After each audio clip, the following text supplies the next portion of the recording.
Alam niyo ba kung anong klaseng bunga to? Ayan. So ilapit ko lang guys, tingnan niyo ang bunga. So para siyang rambutan, pero hindi ito rambutan guys. So hindi siya nakakain. Ayan oh. Ito yung kanyang dahon. So ayan. So ang halaman na ito guys ay tantangan kung tawagin dito sa amin, or kerosene ito guys. Ayan. So kasi dito sa amin, pag mahinog yan, pwede siya gawing ilaw. Ayan. Kasi umiilaw ito guys, malakas. Ayan oh. So ito yung ginagamit namin minsan dito pag maubusan kami ng gas. Ayan. Pero pahinugin muna ito guys ha. Ayan. So dapat mag-crack na yung bunga niya.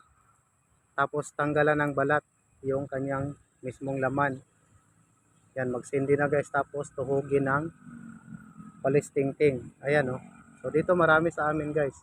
Saka mabenta, ewan ko kung mabenta pa rin ito ngayon guys. Kasi dati binibenta namin to. Ayan. So ang kilo nito noon 20. Ayan. Pero sa ngayon guys, hindi ko alam kung may bumibili pa ng ganito. Ayan. Pero pag wala kayong ilaw guys, lalo na sa mga dito, mga bundok-bundok, pwede na gawing ilaw. Yan, ayan oh. So ang dami dito guys. So ayan. So marami siya dito. Kusang tumutubo lang dito, ayan oh. Ayan. So tumutubo lang dito guys, ayan. So at saka guys, sa sobrang mura rin ng niyog dito ngayon guys, ayan. So wala nang kumukuha, ayan oh.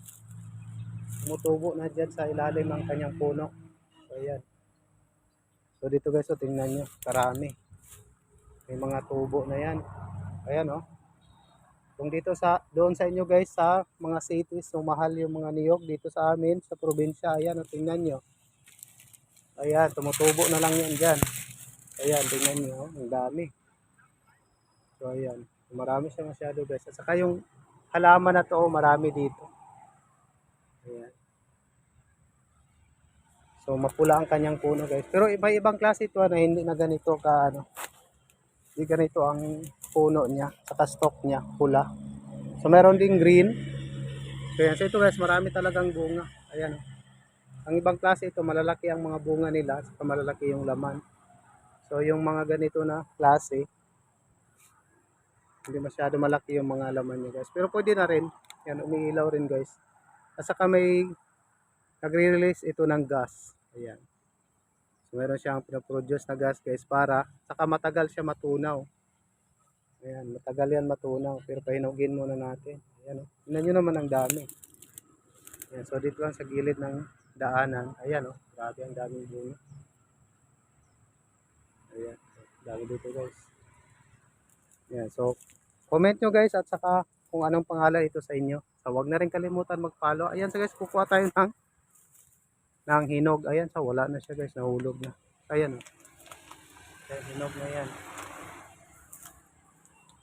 Huwag kalimutan mag-follow guys, para updated kayo sa ating i-upload na bagong video. Ayan, kuha tayo.